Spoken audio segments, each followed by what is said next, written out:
right, so this is going to be fun. Everybody's full of carbs, and now you get to sit, and I get to do this, right? So I'm going to try to be entertaining, try and keep you engaged here. So yes, I'm Ludie Bond, Wildfire Mitigation Specialist, Public Information Officer at Waukesha Forestry Center with the Florida Forest Service, and I've been with them a little over 20 years. And as has already been mentioned, and I appreciate the plug, Dr. Crandall, that I'm getting my PhD. So my dissertation is on evaluating prescribed fire communications in the Southeast United States. So I appreciate you all being a part of that research. So thank you for those who filled out the questionnaire.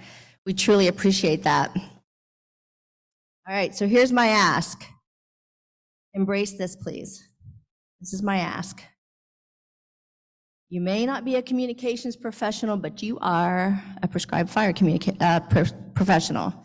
And as such, your involvement in communications is key to having a successful prescribed burn program. For those of you who know Steve Torch Miller, just ask Torch and he'll tell you it's key to a successful prescribed fire communications plan. So when you put fire on the ground and smoke in the air, you may put smoke on some roadways. You may burn up some turkey nests, okay? You may have an escape that may cause some evacuations. Your activities are going to get the attention of various audiences. I'm right? We know this. Those of you who haven't experienced some of those yet, you will. So it's just part of the life of our lives of putting fire on the ground and smoke in the air. So you're going to get attention, as I mentioned, from various audiences. So here's what we're going to talk about today. Why communicate? Why do we need to do this? Why do you all need to be engaged in this and embrace this? Today we're going to talk about proactive versus reactive messaging. Proactive, prescribed fire. Reactive, wildfire. They're different messaging, different ways to talk about fire. Research shows that negative public perception from our audiences usually revolves around smoke and the perceived negative impacts on wildlife. Perceived. We know this. This is nothing new to the group of people here in this room today. But research also shows that public support is critical for the continued use of prescribed fire as one of our most effective land management tools here in Florida and in the Southeast. And it's also no surprise, you all know we lead the nation in prescribed fire, right? We burn an average of 2.1 million acres a year. Sometimes we hit 2.5. We are the model for the rest of the country. If you're burning, you're doing a great job. Thank you, Dr. Crandall. Get extra points for that. Okay. All right. So public perception influences public policy. And we're very fortunate in the state of Florida that we have public policies that really support our use of prescribed fire. But the public, and think of it in this, I'm not going to use math, but kind of this equation. The public equals constituents, equals the people that our elected officials pay attention to, and those are the people who enact our public policy. So the public is a critical link in this, and we're going to dive into that a little bit further. We're going to talk about the difference in specific prescribed burn messaging and broad prescribed burn messaging. They are different. I'm going to talk about how to do a better job of telling our story. We need to tell our story. As you've heard in the presentations already today, prescribed fire is something that you're reapplying at different intervals consistently. There's never a time when it's a one and done. And it's the same with our story. It needs to continue to move through the beginning, the middle, the end, and being able to build those relationships with your various audiences. All right, so let's talk about audiences. Who are your audiences? There's different ways to identify the various audiences that you might communicate with. There's rural and urban audiences, and they may possibly have some different interests and concerns. So your messaging should adjust accordingly, depending on if your audience is urban or rural. Your urban audiences are typically, not always, typically more interested in smoke impacts. And they're also interested in how the smoke impacts are going to affect their health concerns and issues. We get that a lot from some of our feedback from our audiences. And they're concerned again about wildlife and the perceived negative impacts to wildlife. Rural audiences may be more concerned with those escapes, as they're living out there where you're actually putting fire on the ground. So that could be a concern of your rural audiences. They could also be prescribed fire practitioners. And so your messaging may need to be a little more scientific based on that rural audience. But we don't always think of our internal audiences. A lot of times we focus on our external audiences. So we talked about urban and rural. Now we're going to talk about internal and external. Internal audiences are the members of your groups, your personnel, your fire staff. What are you doing to communicate to your internal staff members, your internal personnel, about your key messaging for the benefits of prescribed burning, or maybe something very specific to that burn you're doing that day? Because you know when they're gassing up and icing down their coolers and they're wearing the green pants and the Nomex jackets, they're going to get questions. So do your internal staff a favor and provide them with the message points that they're going to need to answer those questions from the public. We do a disservice to our internal audiences when we don't provide them with the information they need so that they're not kind of caught off guard and say, I don't know why I'm burning. They just told me to show up and grab a torch. Oh, I'm not really sure what I'm doing or why we're doing it. I know when our mitigation team, we helped out across Florida Greenway with a burn, and it was for scrub jay population there. And the option was smoke on Interstate I-75 or smoke in the neighborhood. Well, we smoked the neighborhood out. And so they were coming by and talking with me about, why are you burning? Should I evacuate? Or they couldn't see the folks inside doing the burning. But all I had to do was say, it's for the scrub jays. Oh, yeah, then go ahead. We love those little birds. Those guys have the best personalities. We feed them peanuts all the time. You go ahead and do what you need to do. But see, that took somebody on the outside talking to them about, yeah, Kelly, wasn't it great? And they were so happy we were burning for the scrub jays. They love those birds. But you need to have your internal audiences with the key message points that they need to know. Why are we burning here? What are the objectives? What are the expected outcomes here? What can you expect as a resident who lives nearby here for what we're doing with putting prescribed fire in this area? So I think that's very important. NWCG, National Wildfire Coordinating Group, every year they put out a list of talking points for that year's wildfire season for the wildland fire PIOs to know and have in their back pocket.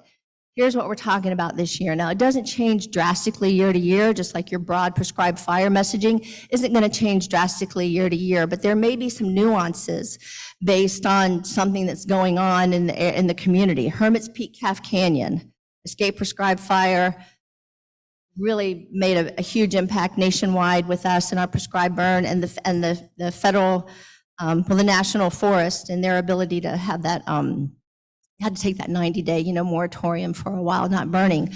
But that's where sometimes your messaging could have some nuanced changes based on the current activities and current affairs.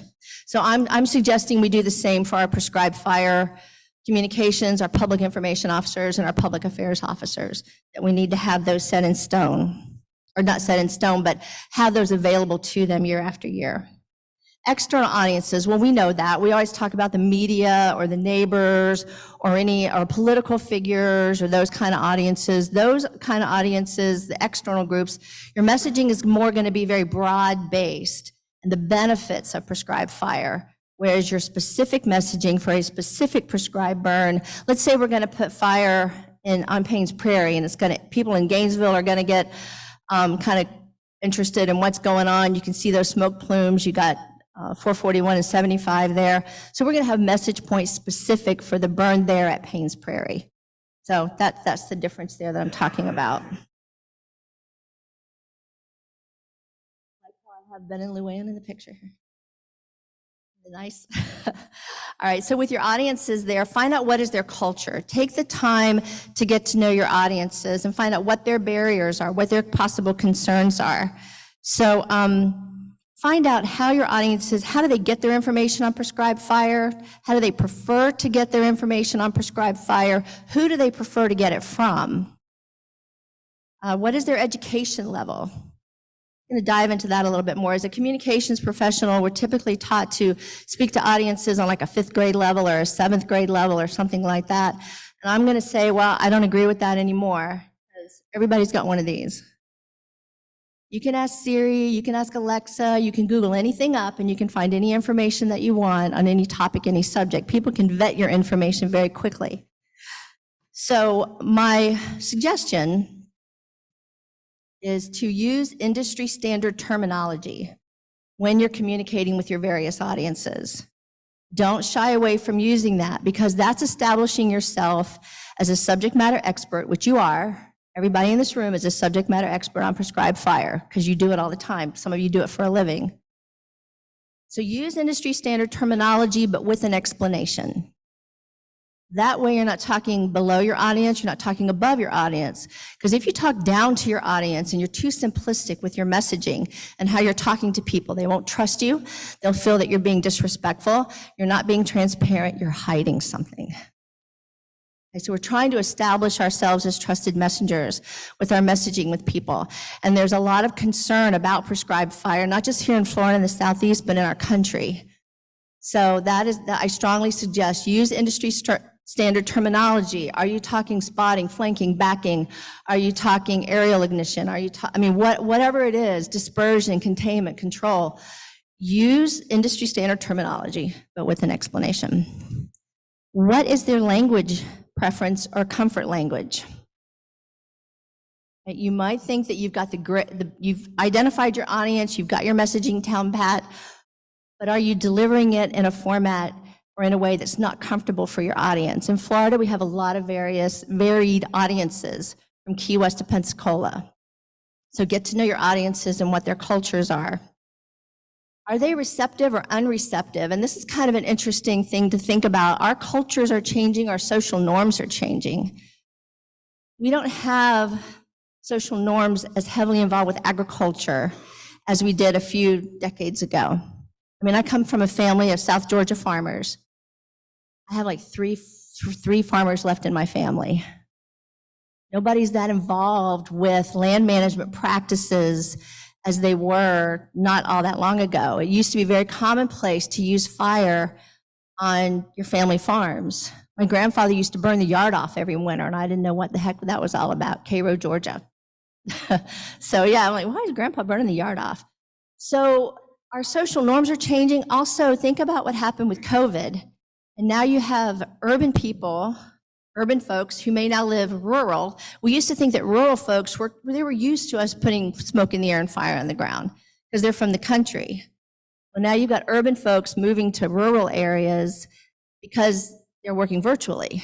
So my point is, I think our country has really changed our social norms with who's comfortable with what type of practices on the land, and we need to take that into consideration.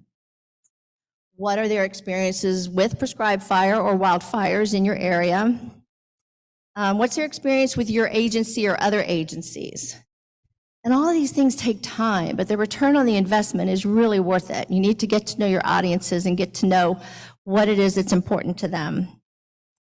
Find out specifically and address those. And I think your messaging is going to be much more effective if you're directly addressing some concerns that your audiences have. All right, so why do we burn? We know this. Okay, so we burn for ecosystem health and reducing hazardous fuel loads. Prescribed fire is proactive messaging. You know it's going to happen. You know you're going to do it every year. You're planning for it. This is not a surprise. Wildfires, that's more reactive messaging. Your escapes are going to be reactive. Well, they don't have to be, and I'm going to get into that here in a minute about having your messaging ready for when and if you do have an escape. But I want to talk about taking advantage of an opportunity when there's wildfires to talk about prescribed fire. Canada and Maui. Canada and Maui. A lot of news. Those were international stories. They continue to impact us. I mean, we just had some decrease in air quality last week because of the smoke coming down from Canada. These are perfect times to talk about prescribed fire and why we do so much prescribed fire. And one of the reasons we do is to reduce situations and not comment on Canada. I can't comment on what went on in Canada and Maui. When there, I wasn't a part of it, I don't know. But what I do know is they had a lot of wildfires that negatively impact their citizens, and Canada impacted our country for months and months and months. So that's a time you can talk about, well, this is one of the reasons we do so much prescribed fire in Florida and in the Southeast. And if you think about it, 25 years ago, what did we have happen in Florida? Palm Coast was evacuated, and you had lots of fires happening everywhere, and 10,000 firefighters from around the country were coming to Florida. We don't have that anymore. Why? Prescribed fire. One of the big reasons. I mean, I think there's some other things and other training and other departments that are doing more wildland initial attack and that kind of thing. But when you think about what has happened in just 25 short years, that we have the most robust prescribed burn program in our country. Now, here's an interesting fact, and if I'm wrong, Chief Rollerson, please correct me. The highest number of wildfires occur in the Southeast. Highest number of wildfires. The largest wildfires occur out west. And it's a difference in land mass and land, I'm not going to say management because that makes it sound like other people aren't managing their lands properly. But when you think about hundreds of thousands of millions of acres of uninterrupted fuel, fires have the opportunity to really build up and get large. In Florida, I mean, you could say it's not long before something's going to run into a strip mall or water. We have lots of water in Florida, so we could say that. Our fires don't get as large as they used to, and a lot of that I think we can attribute to our robust prescribed fire program. The key to it all, trust. Trust, build support. We've talked about audiences, we've talked about messaging, but who's going to deliver that messaging? Who's going to deliver that messaging? Research shows that trust is a huge predictor of the effectiveness of your messaging. So choose your spokespeople, choose how messaging is delivered and who from very carefully, because it can make or break your communications plan. You may not have 100% understanding from your audiences of why you do what you do, but you can strive for 100% of support. Because if they trust the agency and they trust the people on the ground doing the burn, you might not understand completely why you're doing what you're doing.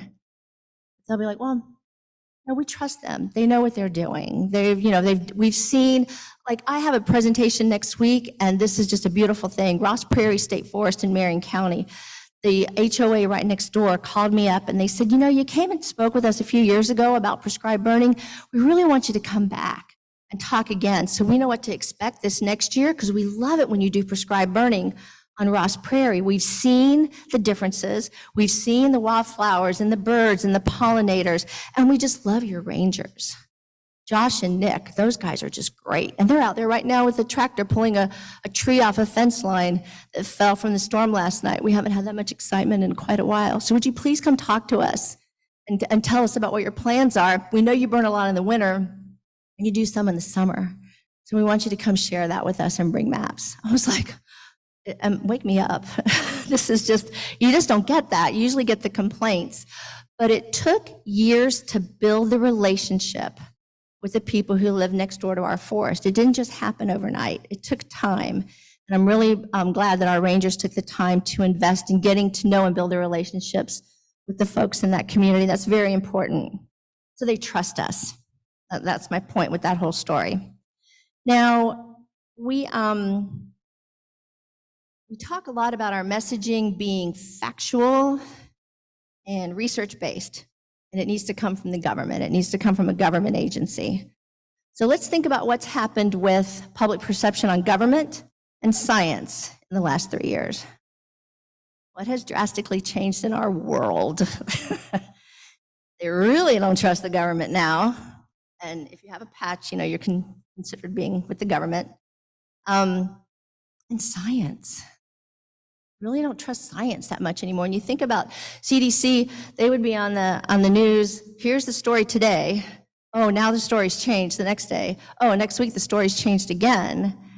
Now they were giving the information, I'm supposing, based on the most accurate information they had at the time, and information does change rapidly as that was progressing. But the public perception was we can't trust them because they're always changing their story. So part of my research, I was interviewing someone with Texas, was it Alabama, Parks and Wildlife, and she said, we took science out completely of all of our messaging. And we now use the word studies. Studies indicate, research indicates. Just take science out of that. And because they were just getting a lot of negative feedback from using that term. So just something to take into consideration as you're developing your messaging and your communication. You might not want to put it out there as being science-based or from the government. Just something to think about. And the other thing about finding out who their trusted messengers are, who in the communities that you're working with, who do they trust, who do they not trust, and why? Why don't they trust them? So I'll give you another little story. I was the acting public affairs officer on the Plumas National Forest during the Dixie Fire, and Greenville burned completely down. Taylorsville was surrounded by fire, and they were terrified they were going to be burned down as well. And they had a very difficult relationship with the U.S. Forest Service in that area. They really didn't trust them, and they were putting out some of their own social media stuff. And anyway, I decided I was going to go into town and try to talk with these folks. This one person who was putting out a lot of information on his social media platform, he was a volunteer firefighter. He was doing a briefing every morning, and it was somewhat accurate, somewhat not. But I walked in, and they saw this patch and that I was from Florida. And they're like, oh, would you like to kind of like come hang out and visit, and we'll cook you a hamburger and you can hang out because you're from Florida, you're not from here. And so that just automatically, I don't know, they just trusted me because I wasn't with an agency that they didn't trust there locally. So that's important. Find out who they trust, who they don't trust, and why. So this gentleman, this volunteer firefighter, was a trusted messenger in that town. So my ask to him was, I see your videos every day, you do your Facebook Live, you post that, you've got a great following, this community is very fortunate to have you. How can we provide you with information to help you with your daily briefings? And then next thing you know, our division was going over every morning after briefing, giving the fire station their own personal briefing, and that was the information he was putting out. So now there was less misinformation, more accurate information, because he was the trusted messenger in that community. So take the time to find out who those folks are. I would also suggest, and I was having this conversation earlier with Robert Trincato earlier today about involving a public information officer in your organization plan for your burns. They can be a smoke lookout. They can also be one of the person to kind of drive around the community and talk to folks as you're doing your burn, because you're busy burning, right? I mean, you're out there dealing with what you got to do to conduct a safe burn.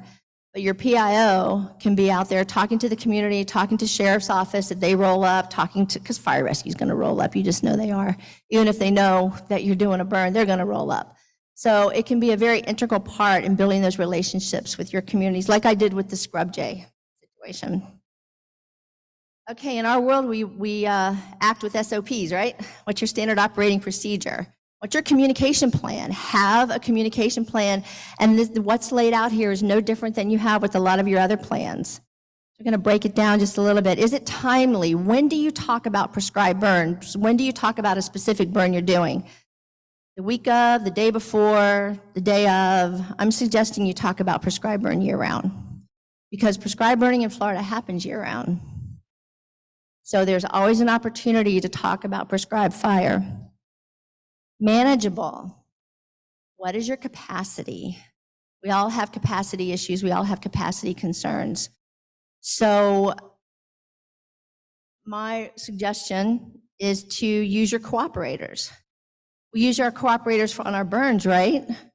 When you've got a large burn or you've got something going on, you're going to bring in additional resources to pull off that burn. Why don't you do the same with your communications? Use folks like me. There's 15 of me around the state.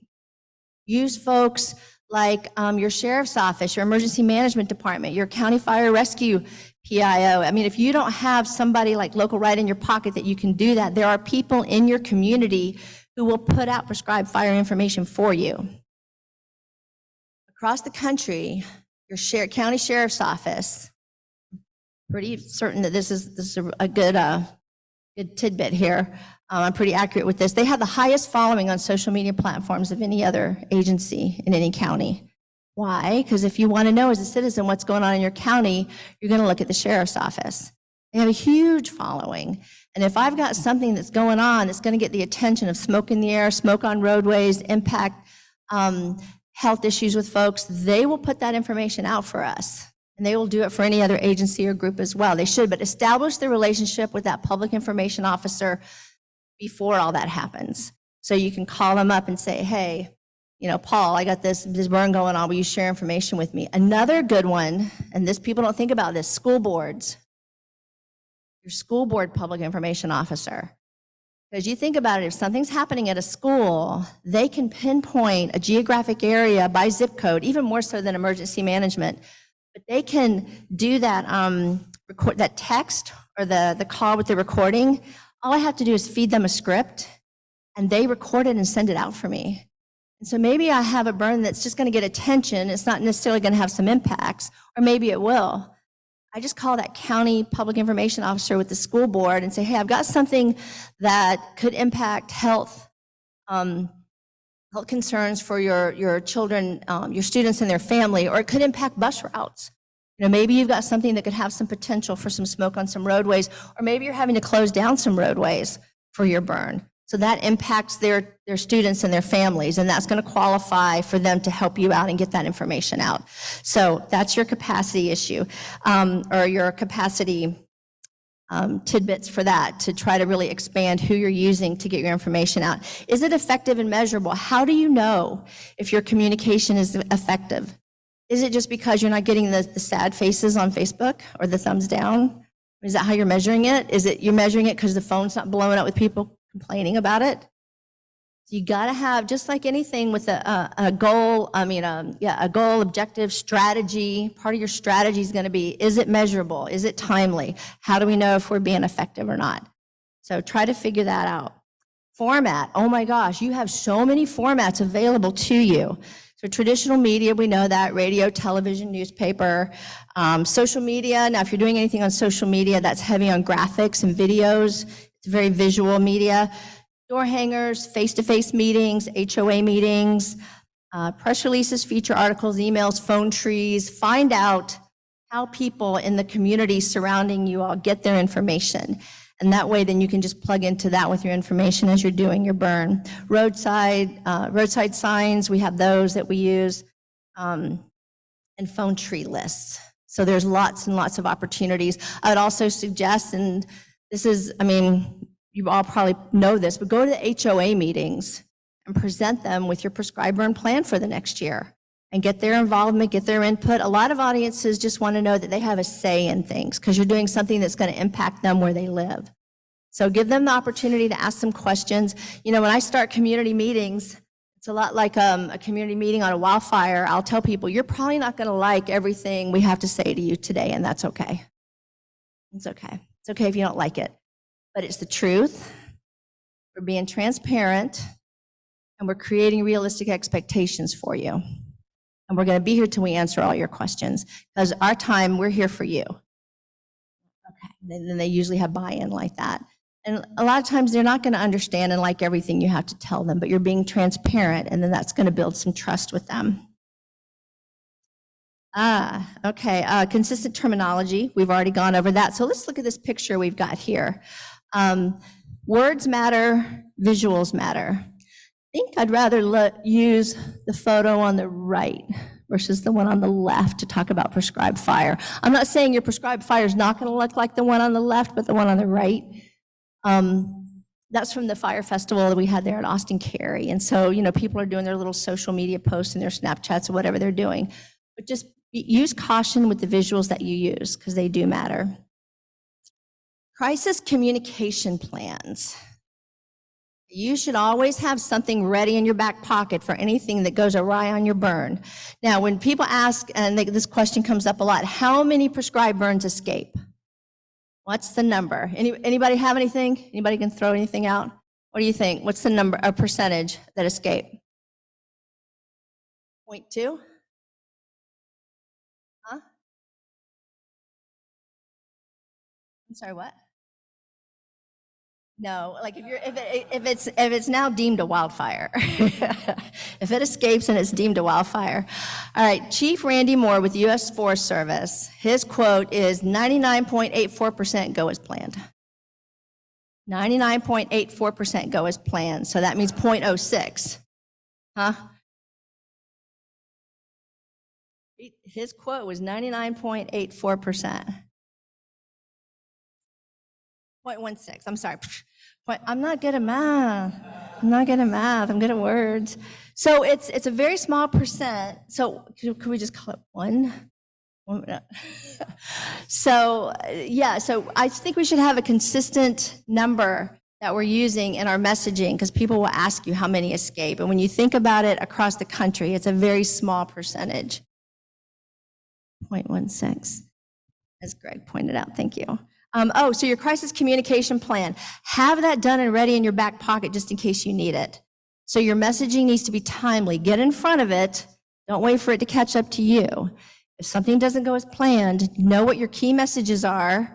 You're gonna have to get that confirmed with your group or your agency or whatever it is that you're gonna need to be using, and get in front of that messaging and get in front of any misinformation or rumors that are gonna come about as a result of that. But again, you have to confirm all of that with your agency and what they're, because crisis communication can be a very sensitive topic, sensitive subject. So you need to have that plan in place with your agency ahead of time and make sure that what you've got ready to your back pocket is what they want you to use.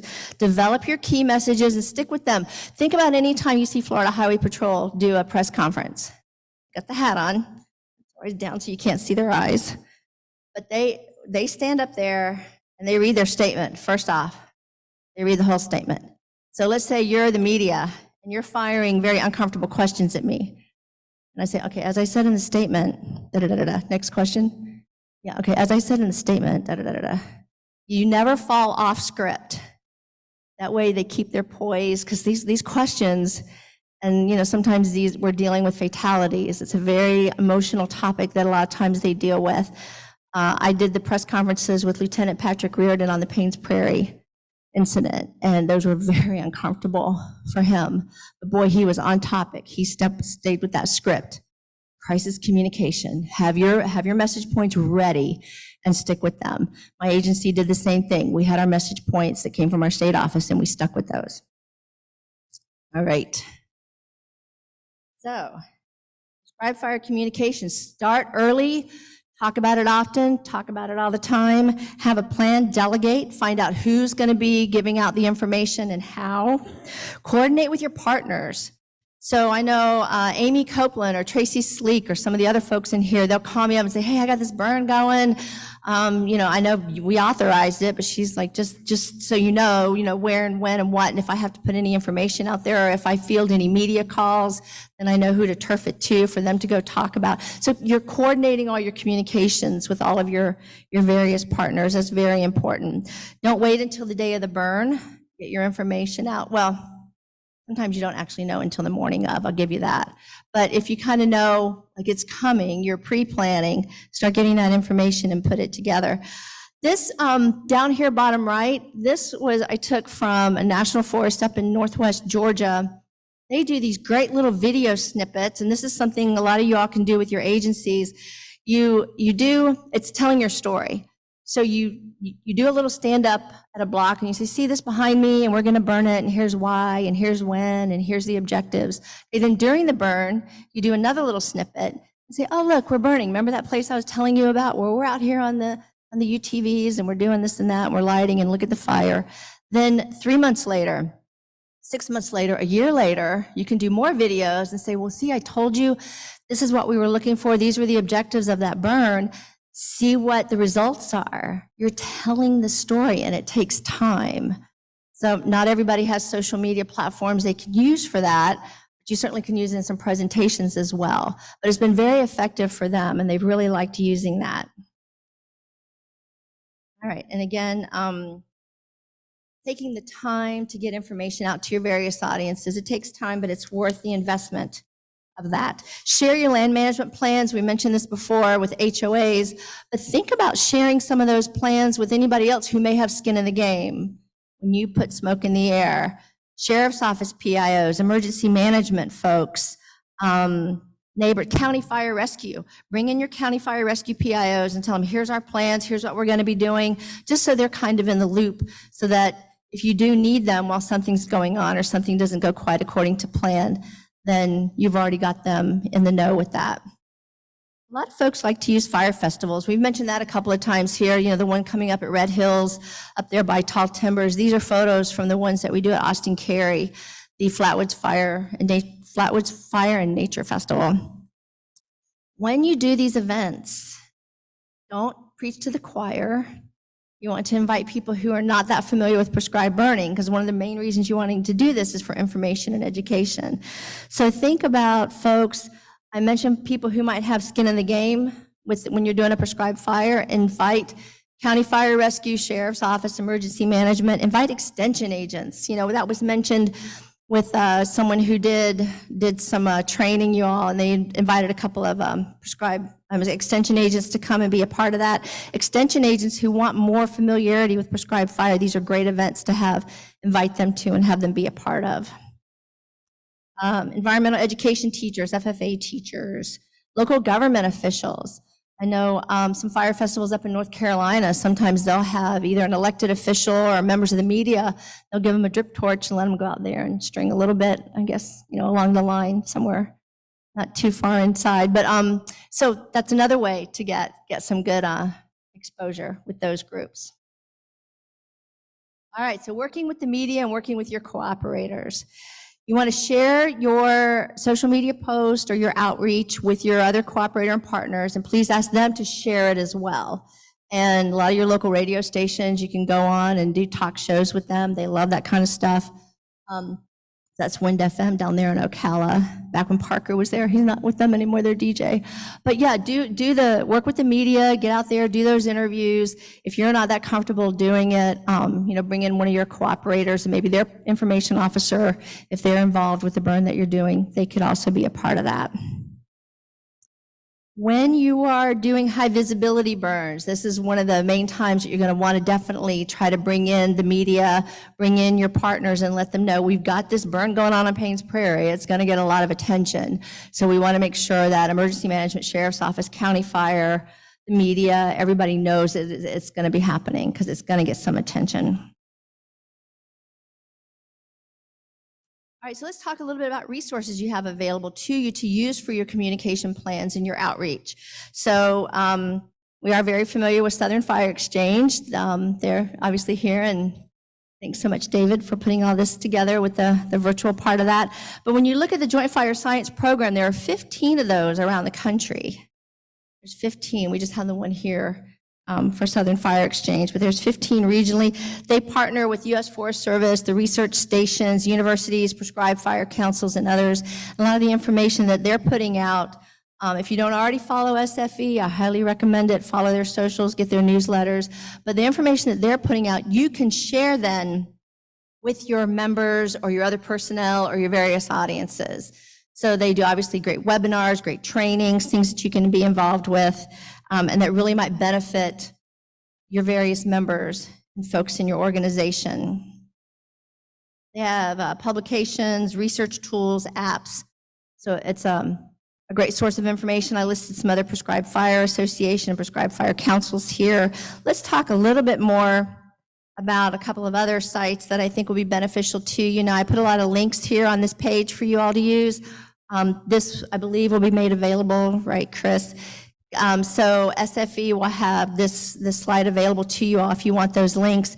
But I'll mention a couple of them. whyprescribefire.org is something that the Florida Forest Service and Tall Timbers put together to give people a resource to put information out about prescribed fire. There's a frequently asked questions page. There's videos, there's graphics, there's a lot of things that you can use to put out on your own socials. We also, Southern Group of State Foresters. Oh, you should take a dive into what they have out there for everybody to use. 17 media slices with a Southeastern perspective that are applicable to any of us and what we want to use, and you can put your group's logo or something at the bottom. But the two themes they have on their graphics are the why we prescribe burn and how we prescribe burn. So the why is the 7 benefits of prescribed burning. They've got removing hazardous fuels, forest health, economic gain, community risk reduction, aesthetics, farm and range, and brush management and wildlife habitat. But the how, that will take you through 4 different portions: the pre-burn planning, the burn prep, executing the burn, and monitoring and evaluation. So my point with this is you don't have to create it. It's done. It's done for you. Just go get it. And you can use it. You can use all of these things for your communications and your outreach. Let's see, tall timbers. Yes, we're all very familiar with tall timbers. So they put out a lot of great information that you can share with your members in various audiences. They have media resources, links, PSAs, articles, publications. So a lot of fabulous information for everybody to use. And again, my resources are, my point with all of this is there's resources there with things already created. We all have capacity issues. It's right there, just go get it. So takeaways from today. We talked a lot about public acceptance and support, building awareness, sharing your objectives. But I think the big thing I want you all to really think about is telling your story. How are you going to go about telling your story for prescribed fire on the lands that you manage or the lands that you're involved with? A couple of quotes I really liked that I grabbed earlier this year, and I will just read them out because I think they're wonderful. The more visible the prescribed burns are, the greater the opportunity to build community support for adapting to a new relationship with fire, one that is proactive instead of reactive, embraced instead of suppressed. Love that. It's embraced instead of suppressed. There's an increasing need to keep with the messaging and to keep providing the public more information about why we're doing this burning so that we can get more public support, because that's a major limiting factor, the sort of social license to be doing these restorative activities in the forest. When you think of 1,000 new people a day moving into Florida, that's a lot of new messaging and a lot of repetition, a lot of getting more information out to folks. So we need to embrace these opportunities and take advantage of them. There's my contact information. I guess that'll be made available to you all as well. And then this slide has been up and running, but I think they've got it for the virtual folks. Again, I appreciate you all taking part in doing that survey for me. And the last plug I will give is for the prescribed burn panel that Chris mentioned earlier this morning. We're doing that over at the Alachua County Extension Agent on Wednesday, the Alachua County Extension Agency office in Newberry. It's on Wednesday the 8th from 4 to 6, and it's a discussion and workshop panel for private landowners. So the various groups that'll be represented there. We have the Florida Forest Service, Fish and Wildlife, North Florida PBA, Northwest Florida PBA, the North Florida Prescribed Burn Council, Southern Fire Exchange, Tall Timbers, and RCS. So those groups are there to discuss the benefits and services that we offer in the area of the state for prescribed fire for private landowners. All right, any questions? Yes.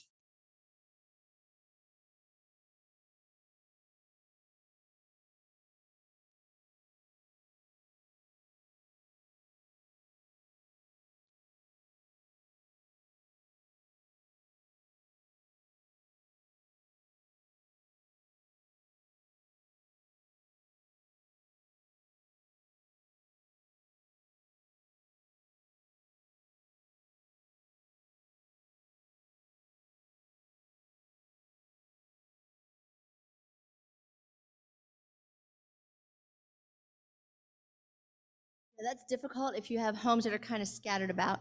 Do what? The question is, if you are a private landowner burner and you're burning near a populated area, how, other than the sheriff's office, what are some other resources that you can tap into? You know, I mentioned the school board. I would see if they can put some information out to you as well. And if you got an HOA, then there's that. But if you don't, if the homes are kind of all spread out, then that's going to take some legwork and some time that you might just need to invest year round and going around and visiting with folks and seeing if you can find them out and about and talking with them, or finding out, how do they communicate within their own neighborhood? I found out recently through some of the answers on this survey, people use Nextdoor app. in some of their communities. And so that might be something that if that's something how they communicate with each other, and find out, was there somebody in particular I could call and you would put things out for me for Nextdoor app? Yeah.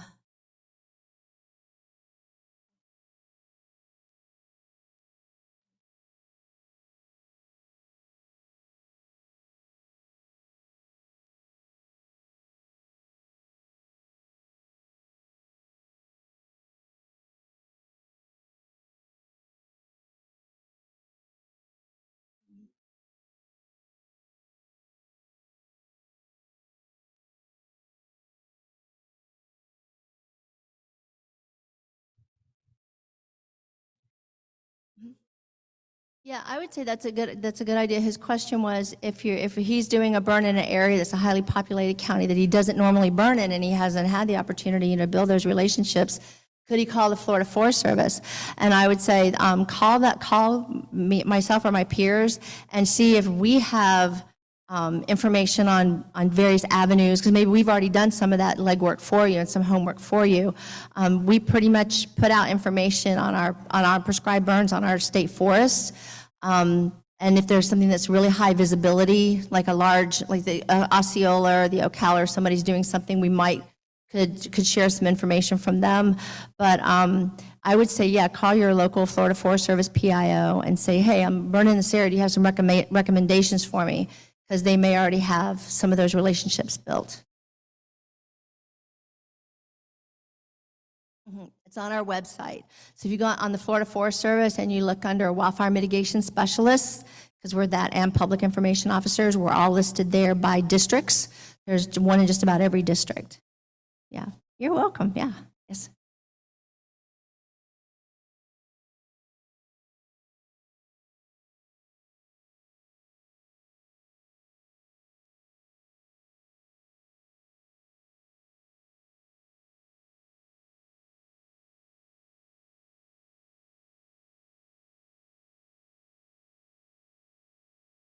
Yeah, there's a couple of ways you can reach out to the media. If you're putting something out on Facebook or Twitter, sometimes they'll pick it up and run it just as it is. The photos and verbiage will be their script right there. Or I know some of you in this room will put out a press release, and then they will, from that press release, put out that information. Unfortunately, when they do their news the day before, a lot of times that news runs the same the next morning. So your burn's already over, and they're talking about your burn happening. It's like, well, that was yesterday, and you're reporting on it this morning.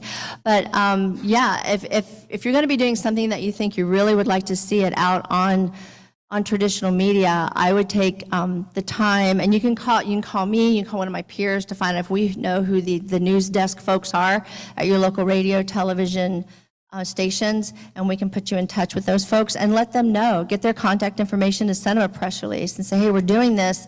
Now, just because you provide the information doesn't mean they're going to put it out there. But if it's going to be impactful enough, or a road closure, or a potential smoke on a road, they would want to put that out. You could also, and this is a great point, work with your local Florida Highway Patrol officer, whoever their public information officer is for the area that you cover, and they won't put anything out unless it is a problem, but you can put them in the loop and to let them know you're doing something. But I would still coordinate that. If you're with an agency, coordinate that with your internal folks on how to reach out to FHP for that. But I know, like with Lieutenant Reardon, he's like, well, if there's smoke on the road, Ludie, I'll put something out. But when they do that, then they have to dedicate their troopers to be there 24 hours a day. I mean, it's a big deal, and they run low on capacity just like we do. But I think it's worth getting those relationships with their public information officers ahead of time before there is an issue. But yeah, with the media, find out who their assignment desk editor is and how do you get information to them through a press release or a phone call. Yes, sir.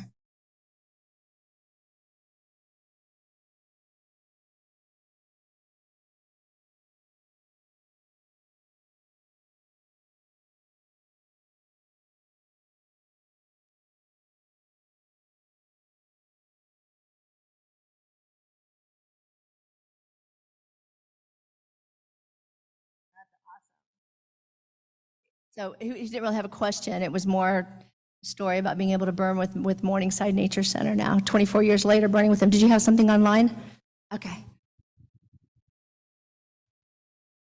So got one that says, depending on the size of burn as well as weather, it may be sometimes a necessity to inform neighboring counties and urban areas.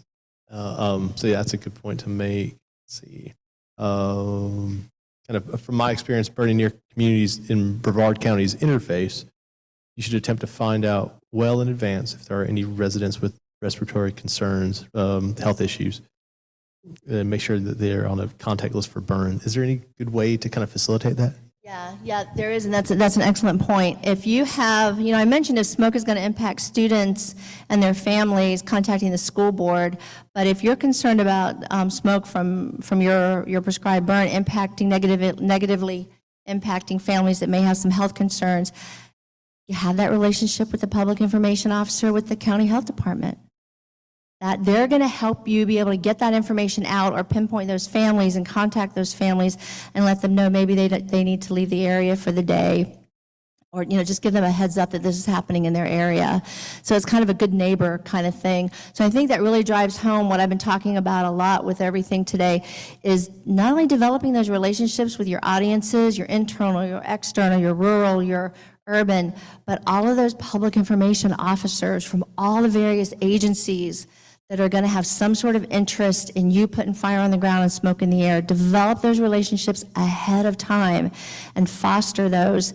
And again, building those relationships and keeping them going, that's very important. It's okay. I checked with David, he's cool. Why can't Florida Forest Service offices that issue authorizations summarize daily prescribed burn acreages / purposes provide to local media outlets to enhance outreach? Okay, so looking for a centralized point of information for prescribed burns, outdoor burn authorizations, the Florida Forest Service does have a dashboard for that.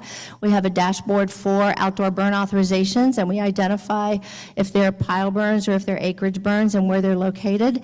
And then we also have a dashboard for wildfires. But the wildfires are only those that our agency is involved with. So if we're not on a wildfire, if county fire or U.S. Forest Service or somebody else is on that wildfire and we're not on it, it's not going to appear on our dashboard. So Marion County might be running a bunch of wildfires that we're just not on. So our dashboard reflects what our agency is involved with. And then the OBAs, that's again for pile burns and for prescribed burns. You can go to that and find it on our website. Yeah. That's it. All right, any more questions? I really appreciate all your engagement. I hope I kept you awake enough. So thank you. All right. Oh, yes, Dr. Crandall.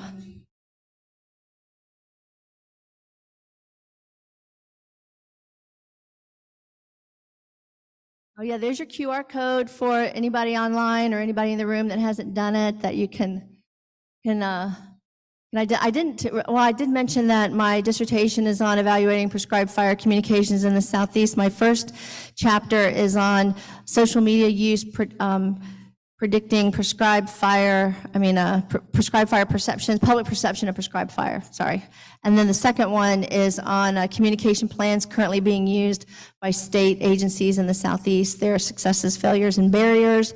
And then this last one, the last chapter will be on trusted messengers. So thank you for helping me with that research. All right, that's it. Thank you all very much.